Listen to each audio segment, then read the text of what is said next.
کی کتنی پیاری حدیث ہے، حیات صحابہ، بہت پیاری کتاب ہے حدیث مبارکہ کی۔ تو اس میں حدیث پاک ہے کہ جب کوئی کسی کے گھر مہمان جائے اور میزبان اس کے لیے تکیہ ٹھیک کرے تو اللہ اس میزبان کو بخش دیتا ہے کہ تو نے اپنے آنے والے مہمان کی توقیر کہی۔ اسی طرح اگر آپ حضرت بشر الحافی کی زندگی پڑھتے ہیں تو دیکھیں صرف اللہ کا نام اٹھا کے چوم کے اس کو پاک جگہ پہ رکھنے پہ اللہ تعالیٰ کو وہ ادا اتنی پسند آئی کہ اللہ تعالیٰ نے ان کو ولایت کا ایک بہت بڑا مقام عطا فرمایا۔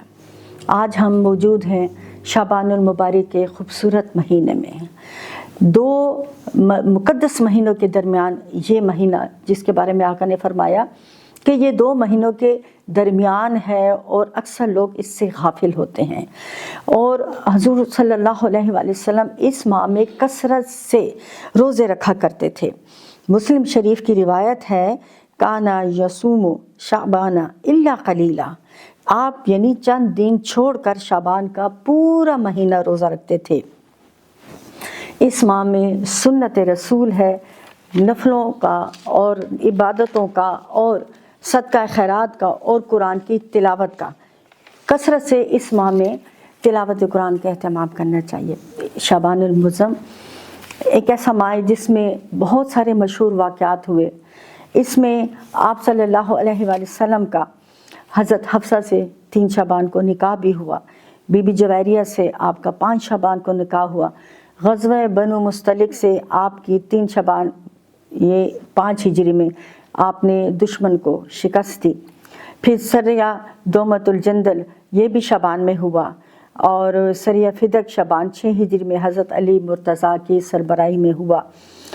سریہ محارب حضرت ابو قتادہ کی سربراہی میں ہوا۔ اسی طرح بہت سی مشہور ہستیاں اسلام کی اس ماہ میں ان کی پیدائش ہوئی۔ بی بی زینب سلام اللہ علیہا آپ یکم شعبان کو پیدا ہوئی، حضرت امام حسین علیہ السلام ہیں، حضرت غازی علمدار عباس ہیں، امام زین العابدین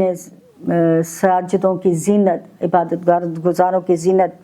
حضرت شہزادہ قاسم بن حسن مجتبیٰ ان کی ولادت بھی اسی ماہ میں ہوئی۔ تو یہ ماہ اس لحاظ سے بھی ہمارے لیے بہت محترم ہے کہ بہت ساری تاریخی واقعات اور تاریخی اسلامی ہستیوں کی اس دنیا میں آمد ہوئی۔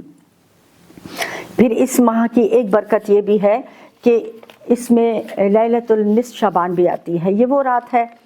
جس کے بارے میں آقا کریم صلی اللہ علیہ وآلہ وسلم جو تھے وہ بار بار اصحاب کو تاکید بھی فرماتے تھے۔ حضرت عمران بن حسین یہاں فرماتے ہیں کہ ان سے یا کسی اور شخص سے حضور صلی اللہ علیہ وآلہ وسلم نے دریا فرمایا کیا تم نے شعبان کے درمیان کا روزہ رکھا، یعنی شعبان کے جو ماہ ہے اس کے درمیانی دن کا روزہ رکھا؟ اس نے عرض کی نہیں، تو آپ صلی اللہ علیہ وآلہ وسلم نے فرمایا جب تم عید کا لو تو اس کے بدلے میں 2 روزے رکھنا۔ تو اس شب کی اتنی فضیلت ہے کہ ویسے تو ہر شب ہم مسلمانوں کے لیے افضل ہے۔ ہر شب جب صبح قریب ہوتی ہے اور اس وقت اللہ تعالیٰ آسمان دنیا پہ تشریف لاتا ہے اور وہ اپنے بندوں کو پکارتا ہے کہ ہے کوئی بخشش مانگنے والا میں عطا کروں، ہے کوئی توبہ کرنے والا، ہے کوئی رزق طلب کرنے والا، ہے کوئی صحت طلب کرنے والا۔ لیکن یہ جو شب ہے لیلۃ النصف شعبان، تو اس کی یہ شان ہے کہ اس میں اللہ تعالیٰ غروب آفتاب کے ساتھ ہی آسمان دنیا پہ جلوہ گر ہوتا ہے، اور اس وقت سے ہی مغرب سے ہی اللہ پاک کی ندا اس کائنات میں پھیلتی ہے اور اللہ تعالیٰ اپنی بخشش کے مغفرت کے دروازے کھول دیتا ہے۔ مشکات شریف اس میں صفحہ نمبر، یہ جلد نمبر 1 ہے اور صفحہ نمبر 330۔ ویسے تو حضرت امام ماجہ رحمۃ اللہ علیہ نے بھی پورا ایک باب اس پہ لکھا ہے، اور اس باب کا عنوان ہے لیلۃ النصف شعبان، کہ شعبان کی جب ماہ گزر جائے، آدھے نصف ہو جائے تو اس شب۔ اب یہاں پہ یہ جو میں حدیث آپ کو پیش کرنے کی سعادت حاصل کر رہی ہوں وہ حضرت ابو موسیٰ اشعری رضی اللہ تعالیٰ عنہ سے ہے، وہ رسول پاک صلی اللہ علیہ وآلہ وسلم سے فرماتے ہیں، یعنی حضور صلی اللہ علیہ وآلہ وسلم نے فرمایا، بے شک اللہ نصف شعبان کی رات کو جھانکتا ہے تو اپنی ساری مخلوق کو سوائے مشرک اور کینہ پرور کے بخش دیتا ہے۔ اس کو امام ماجہ نے رقم کیا ہے، اور امام احمد بن حنبل نے حضرت عبداللہ بن عمر بن عاص رضی اللہ تعالیٰ عنہ سے اس کو روایت کیا ہے، اور اس میں انہوں نے 2 اضافے کیے ہیں کہ سوائے 2 کے، یعنی جو کینہ پرور ہے اور جو خودکشی کرنے والا ہے، اور ایک روایت میں آئے مشرک، اس کو اللہ پاک نہیں بخشتا، باقی سب کو جو توبہ طلب کر رہے ہوتے ہیں، مانگ رہے ہوتے ہیں، اللہ پاک ان کی مغفرت فرما دیتا ہے۔ حضرت علی رضی اللہ تعالیٰ عنہ سے روایت ہے، اور یہ بھی ابن ماجہ ہی کی حدیث ہے، کہ وہ فرماتے کہ رسول اللہ صلی اللہ علیہ وآلہ وسلم نے فرمایا، جب نصف شعبان کی شب ہو تو تم اس کو قیام کرو، اس میں قیام کرو اور اس دن روزہ رکھو۔ پس اللہ تعالیٰ اس رات غروب شمس کے وقت آسمان دنیا پہ اترتا ہے اور فرماتا ہے، خبردار کوئی ہے بخشش طلب کرنے والا تو میں اسے بخش دوں، اللہ یعنی خبردار کوئی ہے رزق مانگنے والا تو میں اسے رزق عطا کر دوں، خبردار کوئی ہے مصیبت میں پڑا ہوا تو میں اسے عافیت دوں، خبردار کوئی ہے ایسا، خبردار کوئی ہے ایسا،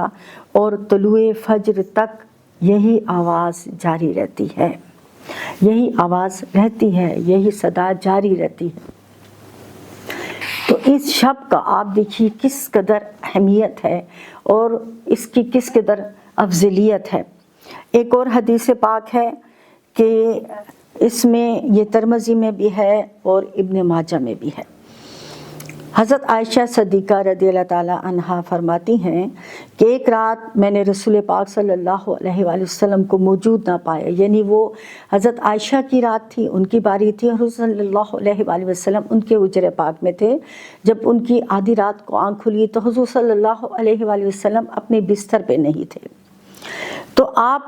ان کو ڈھونڈنے لگیں اور آپ اپنے حجرے سے باہر آئیں، اور آپ جنت البقیع جو حضور کا روضہ اقدس ہے، جو حضور کا حجرہ ہے، جہاں بی بی عائشہ کا، جہاں آپ کا مزار انور ہے، اس کے بالکل سامنے ہی لیفٹ کے اوپر جنت البقیع کا قبرستان ہے، جس میں 10,000 اصحابہ مدفون ہیں۔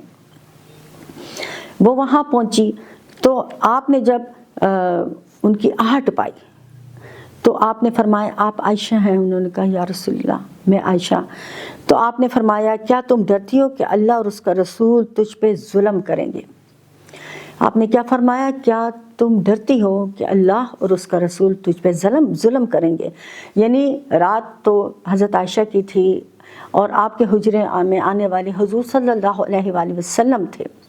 تعلق بی بی عائشہ کا تھا اور حضور صلی اللہ علیہ وآلہ وسلم کا تھا، لیکن دیکھیے حضور کا ادب، حضور کا شرف، حضور کی فضیلت، کیا فرماتے ہیں کہ اللہ اور رسول تجھ پہ ظلم کریں گے، یعنی جو حضور کا ہر کام ہے وہ من جانب اللہ ہے،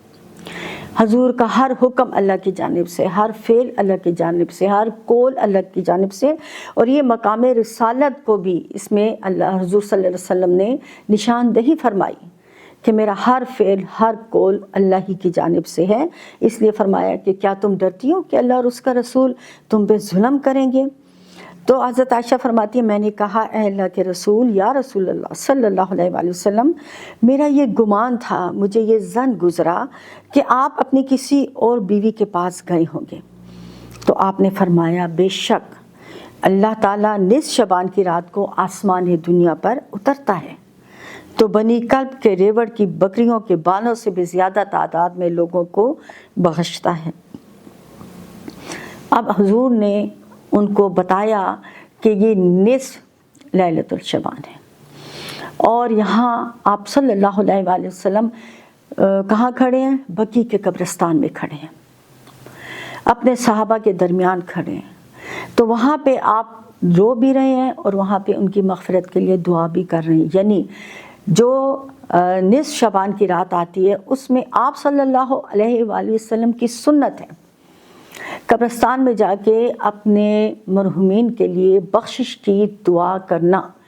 تو یہاں سے یہ ثابت ہوا کہ مرنے والوں کے لیے دعا کرنی چاہیے، یہ سنت رسول صلی اللہ علیہ وآلہ وسلم ہے۔ اس زمانے کے فتنوں میں ایک یہ فتنہ بھی ہے کہ ہم نے مرحومین کے لیے ایصال ثواب کرنا اور دعا کرنا چھوڑ دیا ہے، اور ہم اعلان اس بات کا انکار کرتے ہیں کہ مرنے کے بعد ان کو کوئی ایصال ثواب کیا جائے گا۔ عام لوگ کہتے ہیں جو مر گیا اپنے عمل ساتھ لے گیا، اس کے بعد اس کا کوئی بھی رابطہ نہیں رہا، جبکہ احادیث مبارکہ بتاتی ہیں کہ مرحومین کے لیے ایصال ثواب کیا جائے۔ تو آپ صلی اللہ علیہ وآلہ وسلم ان کے لیے دعا فرما رہے تھے، اور پھر آپ نے مثال بھی دی کہ اس شب جو ہے بنو کلب کی بریوڑ کی بکری، یعنی وہ قبیلہ تھا جس کے پاس سب سے زیادہ ہزاروں کی تعداد میں بکریاں تھیں۔ ہم ایک بکری کے بال نہیں گن سکتے، اور وہاں ہزاروں بکریاں ہیں، اور فرما رہے ہیں کہ اللہ پاک ان کی، یعنی جو لوگ فوت ہو چکے ہیں تو وہ اللہ پاک ان کی مغفرت فرماتا ہے۔ تو اس رات اپنے والدین کے لیے، اپنے مرحومین کے لیے جتنا بھی ہم ایصال ثواب کریں، جتنی بھی دعا کریں، یہ سنت رسول ہے۔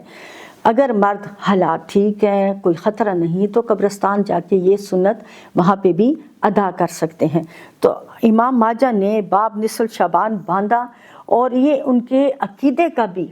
اظہار ہے کہ جب کوئی امام یہ لگاتا ہے، باب بناتا ہے، تو اس سے مراد یہ ہوتی ہے کہ وہ اپنا عقیدہ بھی بیان کر رہے ہیں۔ تو سیاستہ کی اتنی مشہور کتاب، پھر اس کو مشکات شریف میں بھی اس حدیث کو جمع کیا، یہ جلد اول ہے، اور اس کے صفحہ نمبر 330 کے اوپر یہ حدیث مبارکہ موجود ہیں۔ تو اللہ تعالی ہمیں توفیق عطا کرے کہ ہم ان پیاری پیاری سنتوں کو ادا کر سکیں۔ اور اس رات کو یہاں پہ شب برات کہا جاتا ہے، یہ شب بارات نہیں ہے، شب برات ہے۔ تو شب بارات جو ہے یعنی بری الذمہ ہونا، بری الذمہ ہونا، یعنی اللہ تعالیٰ اس رات گناہوں سے انسانوں کو بخشتا ہے اور بری الذمہ فرماتا ہے۔ تو ہمارے ہاں جو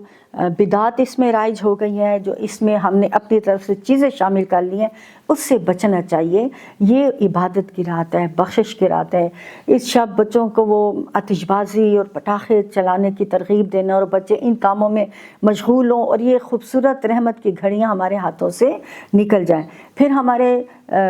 اکثر یہ بھی ہوتا ہے کہ اس رات کو ہماری بہو بیٹیاں یا بہنیں تیار ہوتی ہیں، اور پھر اپنے ریلیٹیوز کے گھروں میں جاتی ہیں اور ان سے معافیہ مانگتی ہیں، اور ایک دعوتیں ہوتی ہیں، کھانے پینے چلتے ہیں، وہ خوبصورت گھڑیاں کہ رب کی ندا پوری کائنات میں پھیل رہی ہے، اس کو ہم نہ سنیں، اس کے اوپر لبیک نہ کہیں، اور ان دنیا کی فضولیات میں مشغول ہو جائیں۔ تو ضروری ہے کہ مغرب سے پہلے اگر ہم نے ایصال ثواب کرنا ہے، فاتحہ دلانی ہے، تو صبح ہی اس کا انتظام ہو جائے، اور پھر ہم نہا دھو کے صاف کپڑے پہن کے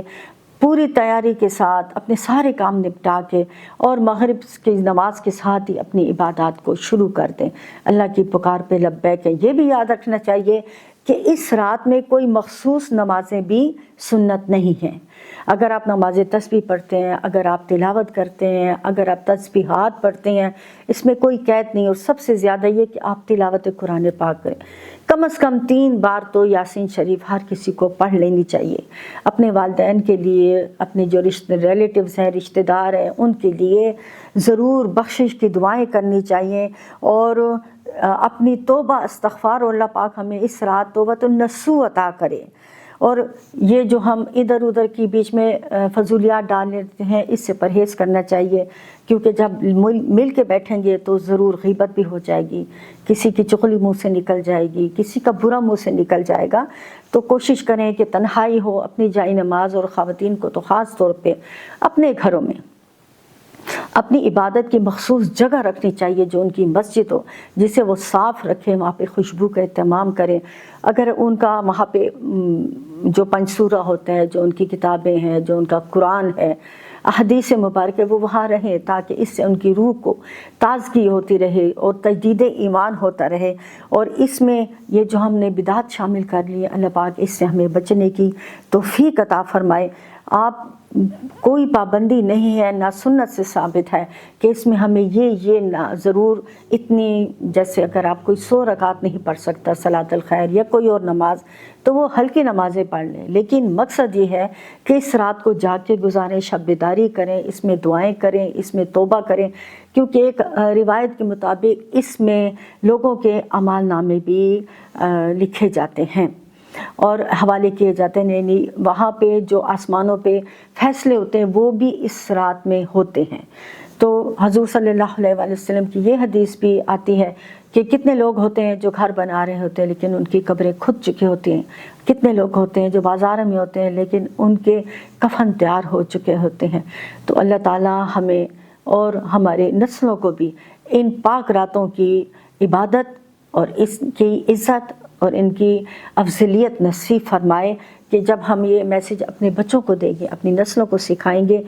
تو ضرور اللہ پاک ہمارے اوپر کرم کرے گا، اللہ تعالیٰ ہمیں عمل کرنے کی توفیق عطا فرمائے اور اللہ تعالیٰ ہمیں اس رات کی عبادت نصیب کرے۔ اس کا مقصد یہی تھا کہ اس رات کا انکار کرنا، حضور صلی اللہ علیہ وآلہ وسلم کی بات کا انکار کرنا ہے۔ جب امام ماجہ جیسی عظیم الشان ہستی نے پورا ایک باب اس پہ لکھا اور حدیث کو رقم کیا تو پھر کیا ہمارا تقوی اور ہمارا علم ان عظیم ہستیوں سے بڑھ گیا؟ ہم فتنوں کے دور میں زندہ ہیں، تو یہ جو عبادات کی ہمیں راتیں ملتی ہیں اس میں ضرور عبادت کرنی چاہیے، عبادت کرنا کوئی گناہ نہیں۔ اسی طرح آپ دیکھ لیجئے 27 رجب کی رات آتی ہے جو ہم سے جدا ہو گیا مہینہ، تو اس میں آپ صلی اللہ علیہ وآلہ وسلم کی معراج کی رات ہے، تو اس میں بھی آپ عبادت کریں، شکر کا روزہ رکھیں، شکر کا روزہ رکھیں کہ کسی نبی کو یہ فضیلت نہیں ملی اور ہمارے نبی کو یہ اللہ نے اتنا بڑا درجہ عطا فرمایا۔ اللہ پاک اس رات ہمارے لیے بہتر رکھے، ہمارے لیے توبہ لکھے، ہمارے لیے بخشش لکھے، اللہ تعالی ہم سب کی مغفرت فرمائے، اللہ تعالی اپنی دائمی جنتوں میں اپنے نیک بندوں کے ساتھ ہمیں جمع فرمائے۔